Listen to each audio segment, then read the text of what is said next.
들으신 것처럼 오늘 전당대회를 통해 민주당 새 지도부가 확정됩니다. 이재명 후보는 서울 경선에서도 압승하며 사실상 대표 연임을 굳히고 있습니다. 국민의힘 한동훈 대표는 처음으로 고위 당정 협의회를 열고 한동훈표 정책에 시동을 겁니다. 정치권 쟁점들 전문가분들과 하나씩 짚어보도록 하겠습니다. 이현종 문화일보 논설위원, 윤기찬 국민의힘 법률위부 위원장, 김형주 전 민주당 의원, 김진욱 전 민주당 대변인 나오셨습니다. 안녕하십니까? 안녕하세요. 첫 번째 주제 보겠습니다. 민주당 새 지도부가 오늘 선출되는 가운데 이재명 후보의 누적 득표율을 보니까 89.9%, 이변은 없었습니다. 네, 일단 예상한 대로 일단 지금 90%를 아마 좀 넘을 것 같아요. 예. 일단 누적 투표율이 89.9%니까 지난해 77.7%보다는 확실히 이제 당 장악에 성공했다 이렇게 보여집니다. 예. 그만큼 아마 민주당 이 당원들의 정권 교체에 대한 어떤 열망들이 좀 이재명 대표에게 투영된 게 아닌가 저는 그렇게 봐요. 왜냐하면 아무래도 이제 이재명 대표가 지난 대선에 이제 떨어졌고 그 이후에도 여러 가지 어떤 사법 리스크가 있어 왔음에도 불구하고 일단 당 장악에 어느 정도 이제 성공을 했거든요. 예. 이제 그런 면에서 사실 정권 교체를 할 수 있는 인물은 유일하게 이재명 대표밖에 없다. 이런 게 이제 당원들 사이에서 확고하게 뿌리가 내린 것 같습니다. 그런 면에서 이제 이재명 전 대표의 어떤 당 대표 확정이 거의 사실상 확정이 됐지만 이제 문제는 여러 가지 이제 앞에 놓인 과제들이 꽤 많을 것 같아요. 예. 왜냐하면 이번 같은 경우 이제 투표율이 그렇게 썩 높지는 않습니다. 네. 그렇다면 실제로 이재명 대표를 지지하는 층에서만 아주 압도적으로 어떤 몰렸다는 측면들 또 나머지 그러면 당원들은 왜 그럼 투표하지 않았을까 이제 이 문제가 있는 것이고요. 또 여러 가지 사법 리스크가 여전히 존재하기 때문에 여기서 하나라도 삐걱거리면 사실상 민주당은 대안이 없어져 버리는 그러한 상황으로 몰려가지 않습니까? 이제 그런 위험성들이 분명히 내포돼 있고 또 최근에 보여주고 있는 민주당의 모습을 보면 과연 수권 정당으로 할 수 있을까에 대한 의문이 솔직히 있습니다. 국회에서 보여주는 모습이나 등등을 보면 그러면 이거를 이재명 전 대표가 어떻게 뛰어넘을 것인가? 이런 과제들이 앞으로 상당히 좀 놓여 있지 않을까 싶습니다. 그렇군요. 최종 득표율 오늘 오후 6시 좀 넘어서 나올 것으로 저희가 전해드리고 있는데요. 확대명을 넘어서 9대명이라는 말이 있습니다. 90%대 지지율로 대표는 이재명 이런 말인데 네. 9대명 될 가능성 있다고 보십니까? 글쎄요. 어쨌든 그 30%의 여론조사가 어떻게 어느 정도 그야말로 90% 이상의 여론조사 결과를 가질지 아니면 지난번에 나온 것처럼 김두관과 이재명에서 거의 근접한 일반 여론조사가 나온 적도 있지 않았습니까? 예. 이제 거기서 조금 더 균형을 잡아준다 그러면 사실은 90%까지는 넘어가지 않을 수도 있겠다는 생각입니다. 그런데 최근에 보니까 정봉주 후보의 그런 어떤 문제, 이재명 대통령 될 수 없다라는 발언이나 김경수 전 지사의 복권 이러한 부분들이 오히려 이재명 체제의 위기감을 가진 어떤 극렬 당원들의 어떤 담합을 강화시킨 결과들이 있었기 때문에 대의원 투표라든지 다른 여론조사 투표에서도 이재명에 대한 압도적 지지가 예상되기 때문에 9대명도 내다볼 수 있지 않겠나 그렇게 보여집니다.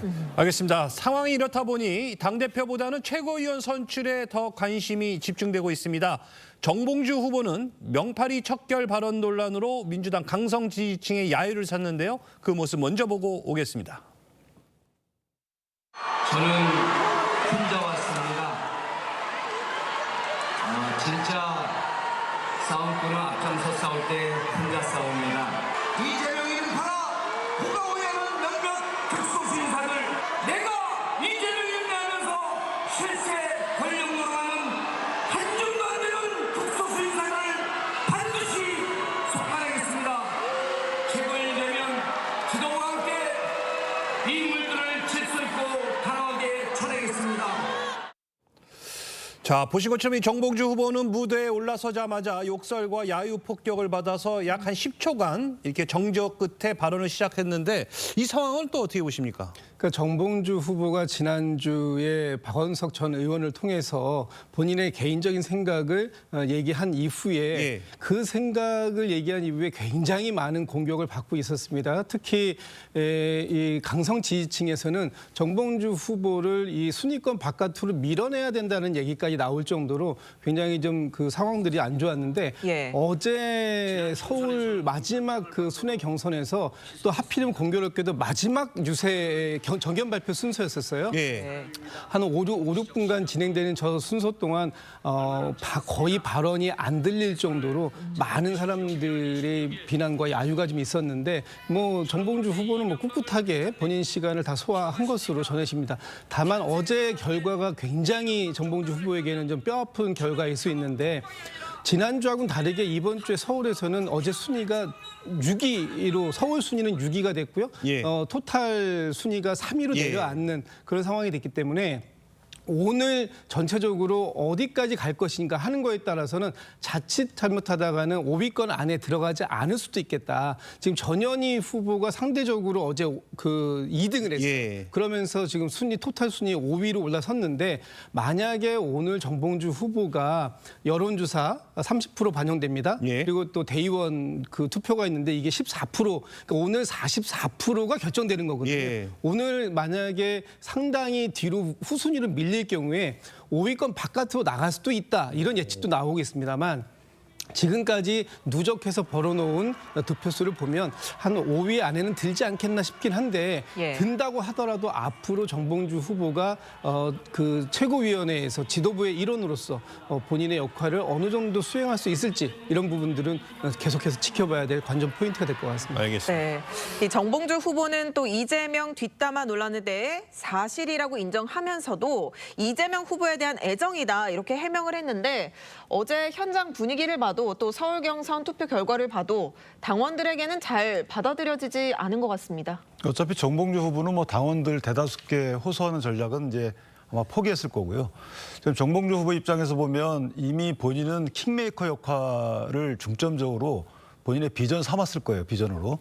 그러니까 6위를 하든 7위를 하든 어쨌든 최고위원회 입성하는 것을 뭐 대면 조치면 안 되더라도 본인은 이재명 체제가 그리 국민께 호소력이 크지 않을 것이라고 보기 때문에 제 생각은 킹메이커로서의 역할 이외에 최고위원회에서 들어가서 본인이 어떤 긍정적인 역할을 할 거는 보지 않아요. 그 정도 생각을 했을 거로 보이고 그러니까 이재명 대표의 경우에는 사실 연임이 됐지만 지금 대표를 그만뒀다고 생각하는 분들이 없어요. 그렇다면 국회 원내 운영과 관련된 여러 가지 부정적인 측면도 그대로 본인의 짐이 되거든요. 그러니까 청문회를 지금 뭐 열 몇 번 개최하고 있는데 그 생산적이지 못한 아주 그냥 정치 공세에 불과한 청문회를 개최하고 있고 이런 부분들 그대로 이재명 대표가 안고 가게 돼 있는 부분이고 또 최고위원 구성이 만약에 친명 위주로 된다 그러면 거기서 나오는 목소리들이 전부 다 또 강성 위주로 될 거 아니겠습니까? 이런 최고위원회 정봉주가 들어가서 본인이 어떤 차별화적인 발언을 할 수가 있는가? 그렇지 않다 그러면 정봉주 의원 입장에서 보면 떨어져도 본인은 킹메이커로서 2007년도 또 돌아가서 네. 다시 한번 당내 경선, 그러니까 대선 경선 국면에서 역할하겠다. 막 이런 취지의 전략이 있지 않을까 싶습니다. 자, 좀 전에 말씀해 주셨지만 이 명파리 발언 논란으로 이 정봉주 후보는 누적 득표율 2위에서 3위로 내려앉았습니다. 자, 오늘 이제 굉장히 중요한 날인데 5위 안에는 들겠죠, 그래도? 그러니까 이게 이제 정봉주 후보가 비명 반명의 표를 이제 본인이 다 먹겠다. 예. 뭐 이런 전략으로 한 것 같아요. 근데 이게 지금 아시겠지만 민주당 당원들 전체가 가지고 있는 생각은 결국 이제 정권을 바꿔야 된다. 자기들로 교체해야 되겠다. 이런 열망이 강한데 문제는 거기에 좀 영린적인 발언을 한 겁니다. 이게 사실은 조금 제가 볼 때는 아마 도를 넘어선 게 물론 명팔이 뭐 이전까지 괜찮지만 이재명 대표가 대통령이 될 수 없다. 뭐 이런 발언은 사실상 당원들도 수용하기 어려운 그런 이야기였단 말이죠. 그러니까 본인이 비명 반명의 어떤 걸 장악하겠다 하면서도 너무 선을 넘어버리니까 아마 6위로 그냥 훅 떨어지는 이러한 현상이 나온 것 같습니다. 아마 본인은 이제 ARS나 여론조사를 통해서 그쪽 표를 이제 가져오겠다는 생각인 것 같은데 네. 글쎄요. 이게 제가 볼 때는 아마 전적 연동이 될 가능성이 높을 것 같아요. 그렇게 된다면 지금 그 결과에 따라서 본인이 생각하는 거와 의외의 어떤 면에서 보면 좀 결과도 나올 수도 있지 않겠는가. 그런 면에서 보면 앞으로 이제 정봉주 후보나 김두관 후보 같은 경우는 이 비명 반명의 어떤 이걸 장악하고 하겠지만 사실 지난 총선 과정을 통해서 실적으로 이제 친명계가 거의 다 당을 장악했기 때문에 그 영역 자체가 과연 남아 있을까? 뭐 이런 문제들. 그러면 이제 결국은 앞으로는 장외에서 이제 김경수 전 지사를 중심으로 해서 뭔가 새로운 어떤 이 움직임이 싹 트고 또 10월 달에 있을 이재명 대표의 어떤 이 선고 이거를 기점으로 해서 다시금 뭉쳐질 때 그때 아마 좀 힘을 발휘할 수 있지 않을까 싶습니다. 알겠습니다. 최고위원 5자리 중에서 또 관심인 후보 바로 전현희 후보죠. 광복절 전날 전 의원은 살인자 발언으로 논란이 됐습니다. 다시 들어보겠습니다.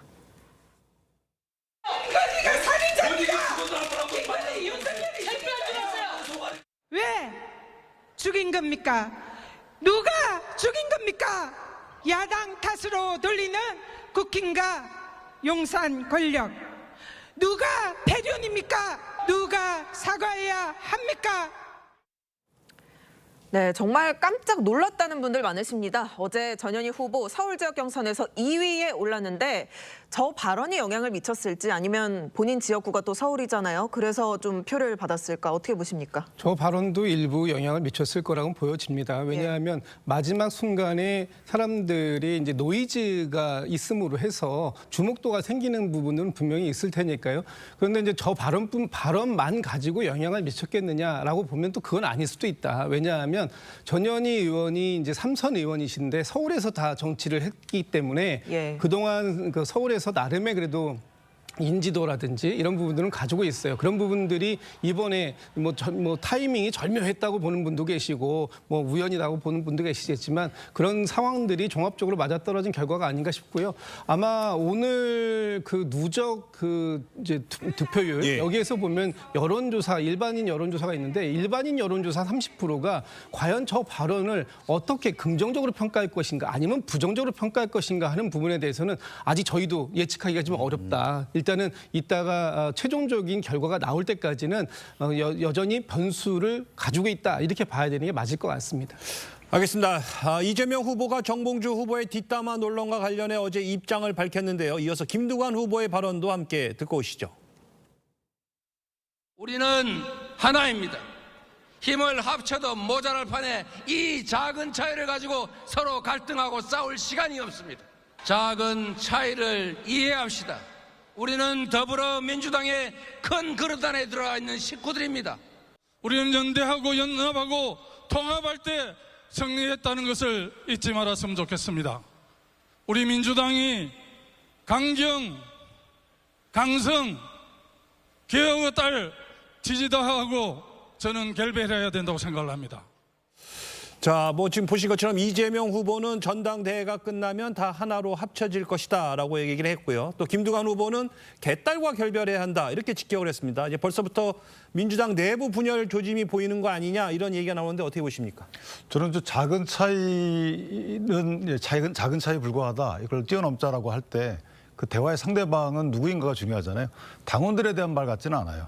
그러니까 저게 작은 차이로 표현한 거 봐서는 김두관 의원이나 하여튼 경선에 본인의 노선에 반대하는 분들에 대해서 하는 것 같고 그렇다면 이 작은 차이를 만약에 인정하고 여기에 동참하지 않는다면 과감히 잘라내겠죠. 그렇기 때문에 이재명 대표 입장에서 보면 어느 정도 저분들하고 통합의 기치를 통해서 같이 갈 수는 없어요. 이것은 지금 김경수 전 지사가 복권돼서 나온 마당에 또 정봉주 의원이 저렇게 사실은 본인은 승부수를 던진 거거든요.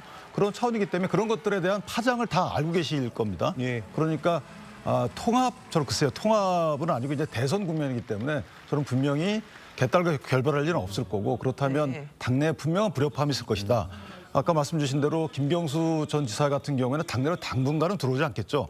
밖에서 어느 정도 세를 규합해서 뭐 보수건 진보건 가리지 않고 어떤 본인에 대한 지지세를 확보하려고 노력할 겁니다. 거기에 이제 이재명 대표 입장에서 보면 중도층을 얻어야지만 당내에서 대통령이 될 가능성이 크기 때문에 이재명 대표를 지지하는 거 아니겠어요? 근데 중도층에서 만약에 비토를 놓는다면 대통령이 될 가능성이 없습니다. 그렇다면 이재명 대표 입장에서 보면 민주당으로부터 팽당할 가능성이 있기 때문에 여기서 이제 딜레마가 있는 거죠. 그래서 저는 상당한 혼선이 일어날 것 같다 이렇게 생각합니다. 자, 좀 뭐 불화설을 예상하고 있는데요. 일단 뭐 사실 어떻게 보면 연임이 사실상 확정된 거라 볼 수 있겠는데, 네. 자, 그럼 앞으로 이재명 대표의 행보는 어떻게 이 화합을 잘 이끌어가야 될까요? 지금 여러 가지 정책적으로 이미 먹사니즘 또 중도 확장을 위해서 종부세 완화라든지 금투세 폐지라든지 사실 그런 부분은 기존의 민주당의 이데올로기라든지 그런 것과 대결되는 상충되는 부분입니다만은 징성준 의원은 견디고 있습니다만은 그런 부분에 대해서 당내에서 어떻게 새로운 변화를 만들어낼 것인가, 특히 경제 정책과 관련해서 기존의 민주당 정책을 좀 갈아엎고 새로운 중도 확장의 정책을 실제 말 그대로 실천하는가, 그리고 너무 지나치게 국정조사와 특검 전국을 좀 줄여 나갈 수 있느냐, 이제 그런 부분들이 과제라고 보여집니다. 다음 그럼에도 불구하고 본인한테 9월, 10월에 닥쳐올 어떤 그 선거 문제, 사법 리스크는 자기가 스스로 해결할 수 있는 부분이 아니기 때문에 뭐 그런 면에서 수석 최고위원이 누가 되느냐 하는 것이 관심이 될 수밖에 없다, 그렇게 보여집니다. 네. 이런 가운데 김두관 후보가 연임이 유력한 이재명 후보의 사법 리스크에 대해서 언급했는데요. 다시 들어보겠습니다. 우리 당내에서도 사실은 좀 다들 시시하지만 이 이제 9, 10월의 재판 결과가 워낙 엄중해서 걱정들을 많이 하고 계시죠. 본인은 이제 전혀 유죄가 아니라고 안 나올 거라고 확신을 하던데 유죄가 만약 나오면 아무래도 본인이나 우리 당에 부담은 안 되겠습니까? 네, 만약 이재명 후보의 유죄 판결이 나온다면 민주당에 어떤 부담으로 작용할지도 관심인데, 지금 이재명 후보의 재판이 10월에 4개 재판 중에 2개 결과가 나온단 말이죠. 어떻게 작용할 거라고 보십니까? 그러니까 지금 뭐 위중교사하고 선거법 재판의 1심이 아마 선고가 이루어질 것 같습니다. 예. 선거법 재판은 중요한 게 일단 벌금이 100만 원 이상만 나와도 일단은 이제 피선거권이 박탈되고, 또 예 중요한 게 이게 민주당이 지난 대선 지원금 뭐 400억 넘는 지원금을 다 또 반납해야 되는 겁니다. 물론 이제 앞으로 대법원 확정 판결이 남아 있습니다. 위중교사 문제도 마찬가지고요. 근데 문제는 이게 아직 이제 재판이 이제 1심이 나오는 거기 때문에 당장은 영향은 없을 겁니다. 근데 문제는 1심이 지금 정도 나오면 뭐 2심, 3심이 아마 대선 전에는 분명히 나올 수 있다라고 생각한다면, 어느 정도 형량이 만약에 이제 피선거권이 박탈되는 형이 나올 경우에 이게 결국은 이제 내부에서 회의론들이 좀 나오기 시작할 거예요. 과연 우리가 이재명 대표 혼자만 가지고 내년 다음 대선을 준비할 수 있을 것인가에 대한 회의론들, 그게 조금씩 이제 균열이 나기 시작하는 거거든요. 큰 댐도 무너지는 거는 조그만 구멍에서 무너지거든요. 그러면 아마 내부적으로는 뭔가 다른 대안을 만들어야 되지 않을까라는 아마 이런 이야기들이 나올 겁니다.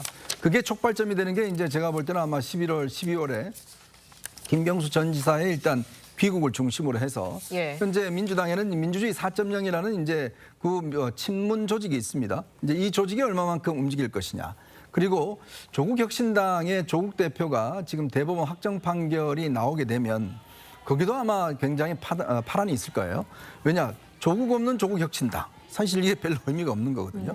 이제 그런 면에서 여기도 또 이쪽 친문과 친노 세력이 얼마만큼 흡수를 할 수 있을 것인지. 뭐 이런 상황에 따라서 아마 이재명 대표에게 가장 놓여진 첫 번째 위기는 바로 10월 달에 시작될 것이다. 뭐 이렇게 보여집니다.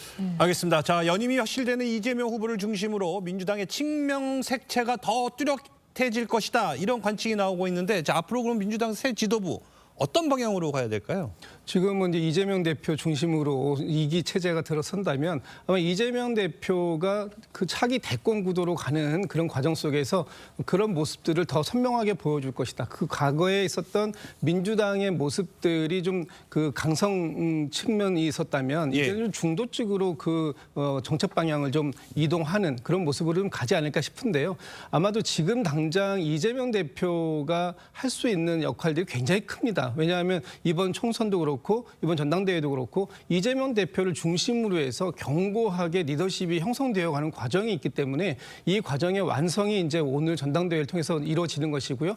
당분간 뭐 10월에 지금 10월 위기설을 또 말씀 주시는 분도 계십니다만 제가 볼 때는 그렇게 크게 영향을 받을 것 같지 않다, 이렇게 보여지고요. 앞으로 이재명 대표가 온전히 이재명 대표 체제에 대한 책임을 져야 되는 시점이고요. 또 지금 국회에서도 거의 저희가 뭐 3분의 2에 거의 육박하는 그런 정도로 많은 다수의 의석을 확보하고 있는 만큼 책임 있는 모습을 보여주는 것으로 이재명 대표의 그 리더십을 시작하지 않을까 싶습니다. 알겠습니다. 네. 조금 전 그 윤기찬 부위원장께서 이재명 대표가 선거 후에 좀 팽당할 수 있다 이런 발언도 하셨는데 어떻게 보셨어요?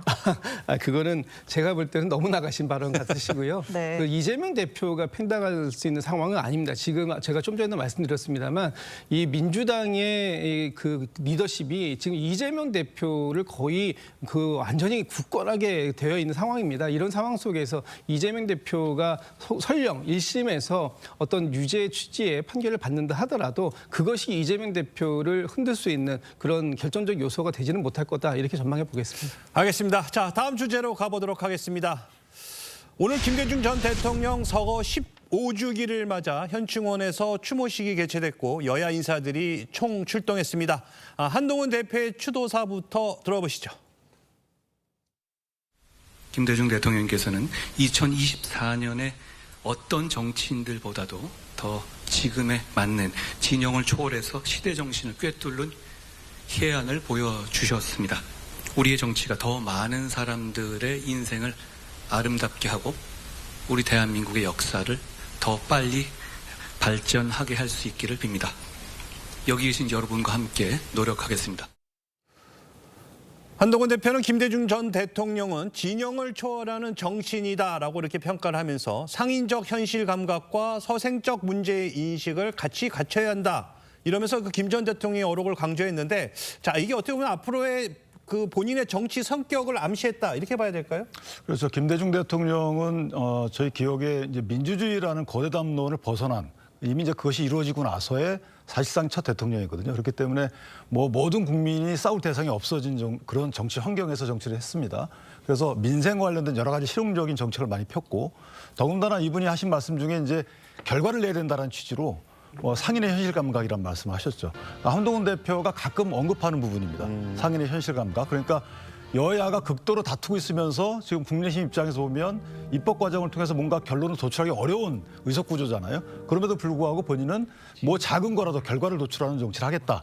이런 것들이 아마 본인의 정치 기조로 정한 게 아닌가 이렇게 생각합니다. 그렇군요. 그런데 민주당 추도사에서는 김대중 전 대통령 앞에서 고개를 들 수가 없다면서 현 정권을 강하게 비판하는 목소리가 나왔습니다. 들어보겠습니다.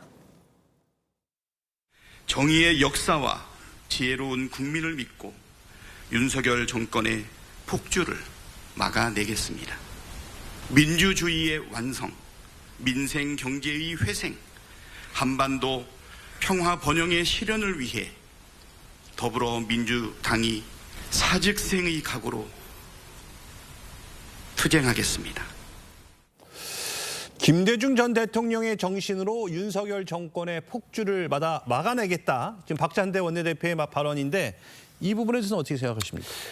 글쎄요, 지금 이제 전당대회 지금 이재명 대표가 90% 가까운 득표를 했는데 김대중 대통령이 총재 시절에 한 번도 90% 가까운 어떤 정파의 지지를 받으면서 정치를 한 적이 없었습니다. 현재 민주당이 반성해야 될 점은 민주당 공간 내에 다른 정파가 들어설 수 있는 공간, 민주적 공간이 부재하자는 겁니다. 거의 압도적 일극 체제라고 하는 것은 사실은 김대중 대통령의 정신과 크게 다릅니다. 이제 그런 부분에 대해서 지금 현재 민주당이 하고 있는 국정조사라든지 투쟁은 김대중 대통령께서 하신 반걸음 앞서가는 그런 정치하고 다르게 두 걸음 앞서가는 정치입니다. 너무 일방적으로 앞서가서 민생들이 더 힘들게 하는, 사실은 법사위에서 지금 현재 해야 될 게 민생 법안은 수두룩한데 실제로 보면 청원 심사 소위가 거의 청원을 하면서 모든 것을 다 주도하지 않습니까? 실제로 그 이재명 대표가 주창하는 것은 김대중 대통령의 뜻과 같을 수 있어요. 먹사니즘일 수 있습니다. 그러나 그것을 진정으로 구현하는 정치해야지 입으로만 먹사니즘을 하고 겉으로는 실제적으로 전 민주주의나 또 그야말로 김대중 정신과 동떨어진 정치를 한다 그러면 진정으로서의 그 뜻을 받아낸다, 개성한다고 말하기도 어려울 것 같다는 생각이 듭니다. 네. 오늘 박찬대 원내대표는 윤석열 정권이 반민족적 역사 쿠데타까지 감행하고 있다, 이런 이야기도 했는데 그 최근에 독립기념관장 임명을 둘러싼 논란을 이야기한 것 같습니다. 그러니까 김영석 독립기념관장의 임명에 대해서뿐만 아니라 네. 지금 현 정부가 보여주고 있는 모습들이 대체적으로 다 그렇다라는 거예요. 예를 들면은 홍범도 장군이나 김자진 장군까지도 이제 그 어떤 기록에서 이름을 제외하고 있다라는 거 아닙니까? 예. 이게 이제 과거 무슨 공산주의와 연관되어 있다, 막 이런 건데, 그런 것뿐만 아니라 지금 일본이 독도 영유권을 주장하고 있고, 또 사도광산에서 징용에 대한 강제성도 부정하고 있고, 이런 모든 것들이 지금 우리 윤석열 정부에서는 굉장히 과도하게 그걸 좀 인정해주고 있는 게 아니냐, 이런 부분들이 우리 사회에서도 계속해서 뉴라이트적 성격의 사람들로 하여금 이런 분위기를 가속화시켜주는 거 아니냐, 이런 불만들이 있는 거거든요. 심지어는 공영방송이라고 하는 KBS가 광복절 당일날 기미가요를 틀고 이런 부분들이 어떻게 가능한 것이냐, 이런 부분들에 대해서 이 부분을 정부가 또는 대통령실이 중심을 잡아줘야 되는데, 심지어는 지금 안보실 1차장인 김태효 1차장 같은 경우에는 중요한 것은 일본의 마음이다, 뭐 이런 식의 표현을 하면 국민들께서는 굉장히 불쾌감을 느낄 수밖에 없고, 과연 이 정부가 하고 있는 방향이 맞는 것이냐, 이런 의문을 제기할 수밖에 없는 그런 상황이다라고 보여지는 거죠. 네. 오늘 추도식에는 이재명 당대표 후보도 참석을 했는데 한동훈 대표와의 조우는 없었다고 하더라고요. 이 민주당 입장 어떻게 들으셨습니까? 저는 아마 김대중 전 대통령이 살아계셨다면 민주당을 좀 상당히 강하게 질책하지 않았을까. 자, 우선 일본과의 관계가 그렇습니다. 처음으로 일본 문화 개방을 한 대통령이 바로 김대중 전 대통령입니다. 당시에 많은 사회단체, 문화단체들이 반대를 했습니다. 자, 그럼에도 불구하고 김대중 전 대통령이 이제 우리의 문화의 우수성, 우리의 문화의 어떤 우월성 충분히 있다, 개방해도 아무런 영향이 없다라고 해서 결국 개방을 했습니다. 어떻게 됐습니까? 결국 K 문화가 일본으로 전파되는 그런 상황이 벌어졌지 않습니까? 또 일본과의 관계 개선 가장 앞장선 분이 김대중 전 대통령입니다. 자, 근데 지금 뭐라고 그러죠? 지금 민주당은 오히려 그냥 축창가만 계속 이야기를 하고 있지 않습니까? 조금만 뭐래도 친일파다, 뭐 이렇게 규정하고 있지 않아요? 그리고 정치의 영역에서도 김대중 전 대통령은 이 타협과 협상을 가장 우선적으로 해왔습니다. 한 번도 이런 어떤 이 힘의 관계에 의해서 하시지 않았어요. 자, 그러면 국회가 아까 이 상인의 현실적 감각 이야기 하셨는데, 국회 내에서 어떤 일을 하더라도 내 주장을 100% 관철시킬 수는 없다. 항상 타협의 정치를 해왔습니다. 근데 지금 민주당은 어떻죠? 본인들이 이야기한 거 100% 아니면 절대 안 된다고 그래서 힘으로 밀어붙이고 있지 않습니까? 근데 지금 민주당이 김대중 정신을 이야기할 수 있을까요? 제가 오랫동안 김대중 대통령을 취재하고 출입을 해왔습니다. 예. 자, 그런 관점에서 보면 지금 가장 독선적이고 그다음에 자기중심적이고 시대착오적인 거, 아마 제가 볼 때는 김대중 대통령이 민주당을 가장 질책할 것 같습니다. 제가 한마디만. 예. 아까 말씀 주신 것 중에 이제 김자진 장관 관련돼서는 이제 당의 입장은 아닌 걸로 알고 있고요. 대변인이 나와서 본인 개인적인 입장을 전한 것 같고, 예. 그것도 본의가 약간 왜곡돼서 전달된 것 같습니다. 홍범도 장군의 경우에는 이제 그 해당 동상의 위치가 사실 장교 양성기관이기 때문에 그런 논란이 있었던 것 같고요. 사도광산 부분은 사실 정부가 강제성을 저희가 부인한 게 아닙니다. 그러니까 사도광산을 문화유산에 등재하게 되면 아우슈비츠 수용소처럼 이게 부정적인 문화유산도 등재가 되거든요. 그럼 누가 분리할까요? 부정적인 문화유산이 등재되면 일본이 분리합니다. 처음에는 에도광산 해가지고 긍정적인 기간만 따가지고 등재 신청을 했는데 우리가 그 기간을 늘린 거예요. 2차 세계대전 종전 때까지. 그러다 보니까 이게 부정적인 측면에 문화유산 등재가 된 거기 때문에 이것을 종합적으로 보게 되면 강제성이라는 문구가 없다고 해서 이것이 우리가 일본의 입장 그대로 들어줬다, 이렇게 평가하기는 어렵습니다. 알겠습니다. 윤 대통령을 향한 야권의 비판이 거센 가운데 윤석열 대통령은 16일 이른바 그 노란봉투법과 전국민 25만 원 지원법에 대해서 거부권을 행사했습니다. 대통령실은 야당의 일방적 강행 처리로 제2호우권을 행사할 수밖에 없다, 이런 입장입니다. 그렇죠. 이미 이 법안은 노란봉투법은 이미 이제 한번 거친 적이 있었죠. 예전에 21대 국회에서 거부권 행사한 적이 있었고, 이번은 25만 원 같은 경우는 이재명 대표가 지금 밀어붙이는 법안입니다. 자, 이 부분은 바로 제가 지적하고 싶은 부분이에요. 왜냐하면 지금 노란봉투법 같은 경우는 지금 재계가 강력히 반대하고 있지 않습니까? 예. 즉 재계가 지금 현재 어떤 노사 구조를 상당히 바꾸는 법이에요. 즉 이 일반적인 대기업들이 하청, 원청 업체까지 전부 다 협상의 대상으로 삼아야 되는 법입니다. 자, 불법 파업을 했을 경우에 그 한 사람 한 사람의 불법 혐의를 전부 다 어떤 면에서 의율해서 그 대기업들이 다 이제 이거를 청구를 해야 되는 것이거든요. 그럼 어떻게 하겠습니까? 결국은 불법 파업을 하더라도 실제로 어떤 이 책임 배상이나 이런 걸 할 수 없도록 하는 법안이에요. 즉 이것이 너무나 어떤 노사의 균형을 깨트리는 법안이기 때문에 반대를 하는 겁니다. 자, 그렇다면 아마 김대중 대통령이 있었다면 이 부분에 대한 타협을 시도했을 것 같아요. 즉 노사 간의 어떤 타협을 시도해서 법을 했을 것 같은데 문제는 지금의 압도적인 의석을 갖고 있는 지금 민주당이 그냥 밀어붙이고 통과시키고 대통령 거부권 행사하고 이런 것만 계속 지금 하고 있는 거 아니겠습니까? 예. 그리고 이 법 자체가 경제와 이런 데 미칠 수 영향이 굉장히 크기 때문에 대통령 입장에서는 결국 거부권 행사를 할 수밖에 없는 현실이 아닌가 싶습니다. 네, 이 전국민 25만 원 지원법 이야기를 조금 더 해보면요. 이재명 당대표 후보가 굉장히 시그니처처럼 그 주장한 바가 있는데 대통령실 입장도 또 공고합니다. 무분별하게 현금을 살포하는 복지가 아니라 맞춤형 복지를 추진하겠다 이런 입장인데 양측이 어떻게 조율을 좀 할 수 있을까요? 글쎄요, 저는 좀 이제 이 부분은 노란봉투법은 원래부터 그렇게 예상했던 결과가 나왔다고 보고 25만 원 부분에 대해서는 사실 이재명 대표도 약간 유연성을 갖고 있었어요. 전 국민은 아니어도 좋다. 네. 당장 그렇다면 뭐 차상위 계층이라든지 기재부와 같이 일정 정도의 갈급한 그야말로 지금 현재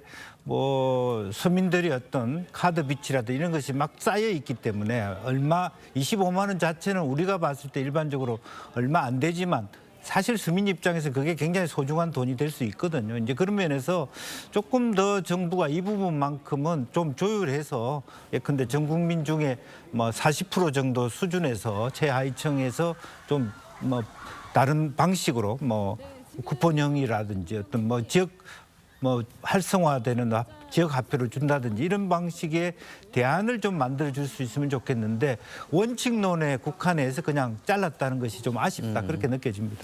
알겠습니다. 자, 이렇게 되면 결국에는 본회의에서 재표결을 거친 후 또 부결되는 이거야말로 도돌이표 상황이 또다시 반복되는 게 아닌가 이런 걱정하시는 분들이 많은데 그러다 보니까 일부에서는 이러다 보면 오히려 다수당인 민주당의 역풍을 맞을 수 있다 이런 지적도 있는데 이 부분에 대해서는 어떻게 생각하십니까? 뭐 민주당의 일부 불만을 말씀 주시는 분들도 분명히 계실 수 있다고 봅니다. 그런데 지금 저는 이 정부의 태도에 문제가 있다고 봐요. 정부가 지금 그 여야의 그 합의, 협상, 타협, 조정 이런 부분들을 해가지고 오라고 얘기를 하지만 사실상 국민의힘이 정부 집권 여당의 역할을 포기하고 있는 상황 아닙니까? 이런 상황 속에서 타협의 대상이 없어요. 그러면 결국은 대통령실에까지 갈 수밖에 없는데 대통령실에서는 무조건 국민의힘 여당하고 타협이 안 됐기 때문에 받을 수 없다라고만 얘기하지. 네. 좀 전에 저기 김영주 의원님께서 말씀 주셨습니다만 지금 국민의힘에서 차라리 민주당에서 내놓은 법안을 반대한다면 저는 국민의힘에서 다른 그 대안을 내놨어야 된다. 어떤 정책적 대안이 없는 상태에서 무조건 민주당의 안만 부정하면 이것이 문제의 해결이냐? 그렇지 않다고 보이거든요. 지금 방금 전 말씀 주셨던 것처럼 국민들의 경제가 굉장히 어렵습니다. 또 내수 경제도 어렵고요. 그러면 이 상황을 어떻게 극복할 것인가 하는 것에 대한 대통령실과 또 정부 여당의 그것도 책임 있는 그런 자세가 좀 나 있었으면 저희도 협력할 부분에 대해서는 협력할 텐데 그런 부분이 없는 상태이기 때문에 저희가 어쨌든 문제를 제기하는 측면에서는 의미가 있다 이렇게 볼 수밖에 없는 거예요. 근데 그게 여태까지 보면 이 의안을 심사하는 과정 절차라는 게 있잖아요. 그런데 그 절차상에서 여당과의 거의 협의를 안 해갖고 절차를 통과시키기 때문에 그 상임위 단계도 마찬가지고요. 그 소위 상임위 본회의 전부 다 여당과의 어떤 의논의 절차는 전혀 안 거치고 나서 국민의힘이 어떤 대안을 안 냈다라고 말씀 주시는 건 이상한 것 같고 그러니까 저런 법안 같은 경우는 대통령 입장에서 보면 수정해서 보낼 수는 없기 때문에 전부 다 보낼 수밖에 없습니다. 그런데 지금이라도 보면 민주당이 국민의힘과 25만 원 같은 경우는 저도 법안으로 된 건 저 위헌입니다. 그러나 저게 만약에 폭염 대책, 서민 폭염 대책 관련돼서 이것을 추경으로다가 만약에 돌려서 한다 그러면 어느 정도 논의 대상이 되지 않겠어요? 그리고 노란복투법 같은 경우에도 말씀 주신 대로 쟁의행위의 범위를 넓히는 건 안 되고 사용자의 범위를 넓히는 건 이건 불가능한 겁니다. 그런데 손해배상의 범위에 관련돼서는 대법원 판례가 있기 때문에 그 판례를 기준으로 해서 논의 대상은 될 수 있을 것 같아요. 그러니까 이건 한동훈 대표가 아마도 어느 정도 능력 발휘를 해야 될 것으로 보이는데 이 두 가지에 관련돼서는 그런 야당과 여당의 논의 공간은 있다. 저는 그렇게 봅니다. 알겠습니다. 다음 주제 가보도록 하겠습니다. 오후 6시 국민의힘 한동훈 대표가 이 당대표가 된 후 처음으로 고위당정 협의회를 엽니다. 자, 민주당 전당대회 결과도 오후 6시에 발표가 되는데 자, 과연 어떤 현안들이 주로 이 테이블에 오를 것으로 예상이 됩니까? 일단 몇 차례 그동안 원래 예정은 돼 있었는데 국민의힘이 이제 정책위 의장 임명 문제가 조금 문제가 되다 보니까 계속 연기가 돼서 이번에 처음으로 열리는 겁니다. 저기 이제 한동훈 대표 취임 이후에 처음으로 이제 고위당정이라고 하는 것은 대통령실, 정부, 당 여기서 이제 어떤 정책적 협의를 이루어내는 것인데요. 아무래도 이제 정부는 뭐 기존 입장에 있으니까요. 한동훈 대표의 어떤 정책 칼라 뭐 이거를 처음으로 이제 보여줄 수 있는 게 아닌가. 지금 벌써 이제 낸 것이 여러 가지 이제 법안이 있습니다만은 특히 이제 폭염 대책과 관련된 문제라든지 또 이제 한동훈 대표가 이제 어떤 중도 확장, 실용성 뭐 이런 부분들을 지금 많이 제시하고 있지 않습니까? 그런 부분에 대한 어떤 정책을 좀 끌어가는 형태들, 그러니까 뭐 특히 이제 최근에 쿠팡 관련된 뭐 여러 가지 직구 문제라든지 뭐 등등 여러 가지 이제 한 대표가 제기했던 문제들이 많이 있지 않습니까?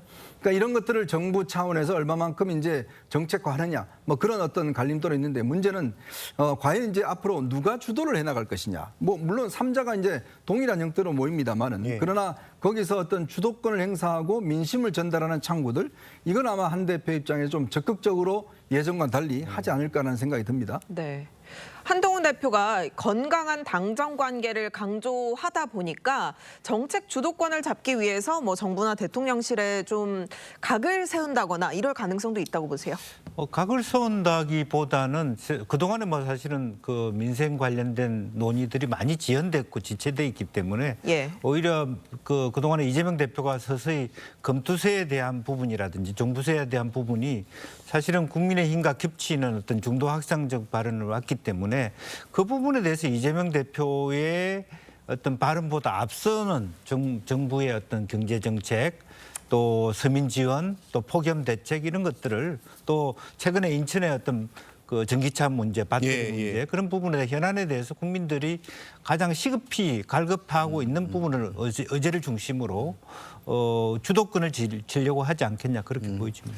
알겠습니다. 자, 한동훈 대 이재명, 이재명 대 한동훈 당 대표로 맞붙을 가능성이 점점 다가오고 있는데 자, 이재명 전 대표는요 최근 종합부동산세 완화 등 이 우클릭 행보를 보이고 있고 또 이 한동훈 대표도 이 민생 정책에 방점을 찍고 있습니다. 자, 이러다 보니까 이 중도층 잡기 위한 정책 경쟁 계속 오히려 더 잘 될 수도 있을 것 같은데 어떻게 보십니까? 그러니까 지금 만약에 두 분이 대선을 염두에 두고 있다 그러면 사실은 이제 성과를 내야 되잖아요. 그 성과를 내는 방식은 이념형 정책에 대해서는 사실은 양쪽 지지층도 있기 때문에 성과가 되기 어렵습니다. 그렇다면 이제 민생 관련된 것들이요. 말씀하신 대로 전기차, 쿠팡 문제. 또 하나가 이제 걸리는 것이 사실은 대통령을 꿈꾸신 분들이라면 개혁과제에 대해서 언급이 있어야 돼요.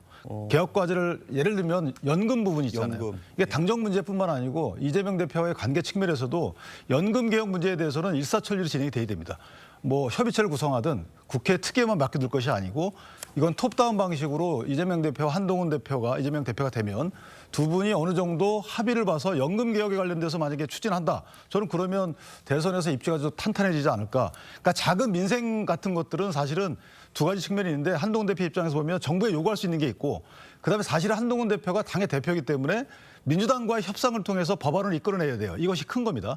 그렇게 되면 보수층에서 입지가 더욱 탄탄해질 것 같고요. 이재명 대표 입장에서 보면 개혁과제에 대한 본인의 실적을 내게 되면 아까 제가 말씀드린 대로 당에서 팽당하는 일은 이런 건 없지 않을까 이렇게 생각합니다. 네, 해병대원 특검법도 한동훈 대표와 이재명 당대표 후보가 대결을 벌일 핵심 이슈일 텐데요. 민주당에서 이 박찬대 원내대표가 제3자 추천 방식의 해병대원 특검법도 수용하겠다라고 하자 한 대표가 또 1시간 반 만에 그럼 제보 공작 의혹까지 특검 대상에 포함하자 이렇게 답변했는데 민주당은 그럼 또 어떤 입장인 겁니까? 지금 저 제보 공작의 대상으로 지목되어 있는 김규현 변호사가 본인은 환영한다는 입장을 또 밝혔지 않습니까?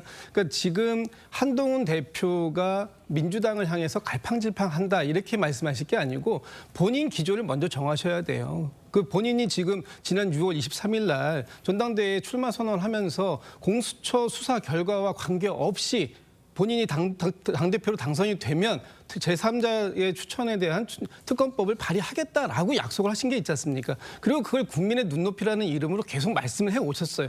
그렇다면 지금 당대표가 되신 지 한 달이 넘은 이 상황 속에서 본인의 입장을 먼저 정리하는 것이 우선이다. 그리고 아까 좀 전에 직전에 말씀 주셨던 것처럼 이재명 대표와의 어떤 중도를 놓고 경쟁하는 예. 것, 전 충분히 가능하다고 보는데 문제는 한동훈 대표가 과연 용산 대통령이라는 그 벽을 넘어설 수 있는가, 그런 부분이 가장 중요한 게 되지 않겠습니까? 예. 두 분이 아무리 좋은 합의점을 찾아낸다 하더라도 예를 들어서 이 최혜병 특검법 같이 제3자 추천에 의한 특검 이런 것에 대해서 합의를 한다고 하더라도 결국은 최종적으로 대통령을 넘어설 수 있는 그런 부분들이 제일 중요한 부분이잖아요. 그렇다면 지금 한동훈 대표가 하고자 하는 입장을 좀 명확히 해주시고 그것에 대해서 야당하고의 협력 관계도 중요하지만 대통령실에다가 본인의 의지를 분명히 밝히시고 그 대통령과의 합의를 받아오시는 것이 전 선행돼야 되는 과제가 아닌가 하는 생각됩니다. 알겠습니다. 자, 좀 뭐 야권에서는요, 또 이 공수처 수사 결과가 나오기까지 일부러 시간을 버려보려는 거 아니냐 이런 지적도 있는데 이거에 대해서 어떻게 생각하십니까?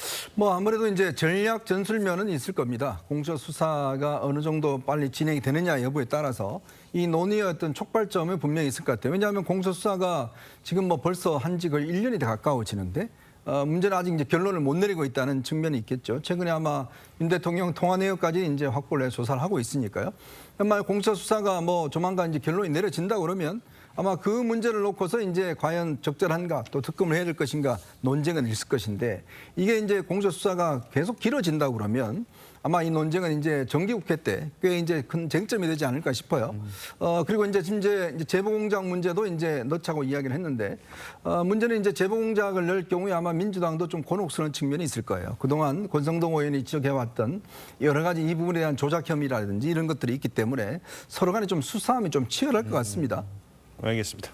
한 대표가 당내 의견을 수렴하겠다고 했는데 특히 친윤계 의원들의 동의까지 이끌어낼 수 있을까? 이게 또 관심 아니겠습니까? 그러니까 이 특검법안, 최상병 특검법안은요, 사실은 계속 진행될 거예요. 그러니까 한 대표 입장에서 보면 지금 이제 본인이 어떤 국민께 약속한 부분이 없잖아 있는데 사실 국민께 약속할 때 특검을 반드시 하겠다는 취지는 아니라고 저는 이해를 합니다. 그런데 문제는 뭐냐면 대통령이 스스로 약속한 부분까지 가겠다는 것 같아요. 그러니까 공수처 수사가 나오게 되면 그 수사에서 미진하면 특검 가겠다 이렇게 대통령이 말씀하셨잖아요. 근데 수사가 미진한지 여부는 사실 주관적인 판단이거든요. 그러니까 민주당에서 계속 미진하다고 할 것이고 당내에서도 미진하다고 보는 의원들이 있을 수 있어요. 그러니까 여기까지 지금 아마 본인의 마지노선을 정해놓고 있다면 이건 바람직하지 않다. 그러니까 네. 저는 개인적으로 당내 의사를 수렴하겠다는 말씀을 주시지만 명확한 본인 입장을 이걸 할 필요가 있다 없다를 분명히 말씀을 주셔야지. 안 그러면요. 한동훈 대표가요? 그렇죠. 예. 끝까지 가게 되면 공수처 수사 결과가 나옵니다. 나오게 되면 그 결과에 대해서 분명히 미진하다라고 평가가 뒤따를 거고 어떤 결과가 나오든지 간에. 그렇다면 한동훈 대표는 그때서는 받을 수밖에 없는 상황이 되잖아요. 그럼 그때는 이제 대통령과의 상당한 갈등이 있지 않을까. 왜냐하면 주관적 판단이 개입이 되는 거기 때문에 예를 들어 공수처에서 무혐의가 나오면 할 필요가 없다. 이렇게 하면 괜찮죠.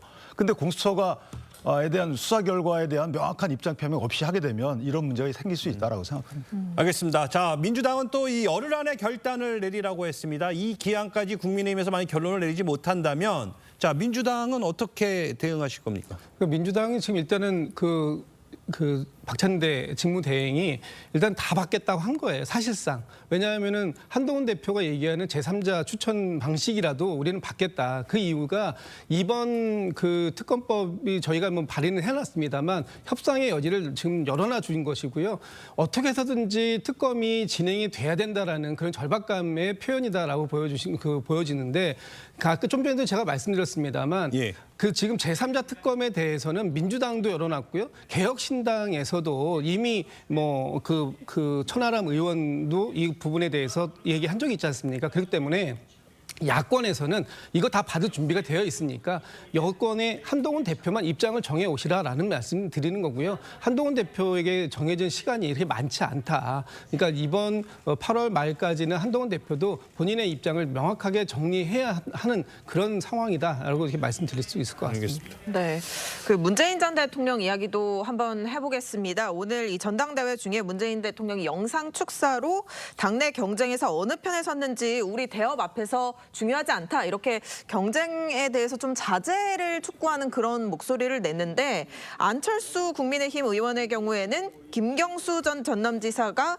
복권됐다고 범죄가 사라지는 건 아니다. 문 전 대통령이 사과해야 된다. 이렇게 주장을 했거든요. 어떻게 생각하십니까? 안철수 의원이 뭐 이참에 본인도 이름을 한번 올리고 싶다. 뭐 그런 의지로 봅니다. 왜냐하면 사실은 김경수 지사의 문제는 뭐 누가 뭐라 그래도 안종범, 조윤선, 그다음에 원세훈과 같은 여당의 어떤 많은 분들의 사실 사면 복권과 연동해서 그동안에 그것이 바람직하든 바람직하지 않든 야권에 해당되는 분들을 같이 끼우는 상태에서 김경수 지사가 복권에 올라와 있다라고 하는 부분이라서 만약에 안철수 의원이 그렇게 말하고 싶다면 원세훈 전 국정원장은 어떻게 얘기할 수 있는지 일방적인 얘기만 해서는 안 된다는 생각이 들고요.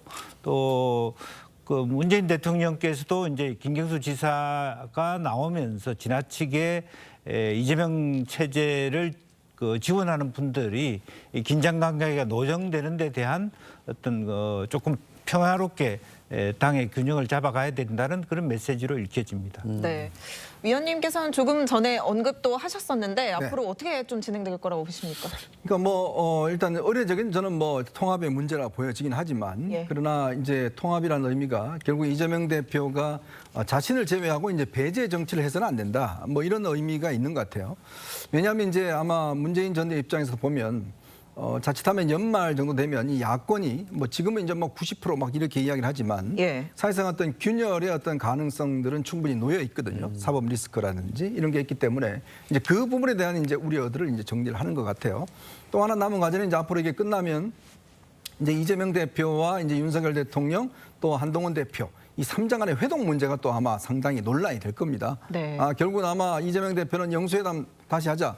근데 이제 대통령실 입장이 뭔지는 모르겠지만 어쨌건 한동훈 대표와 이재명 대표가 먼저 만날 가능성이 있지 않겠습니까? 그러니까 결국은 3자냐 또 2자냐 둘러싼 논쟁이 또 한 번 다음 주 되면 전개될 것 같습니다. 알겠습니다. 지금까지 정치권 쟁점 짚어봤습니다. 감사합니다.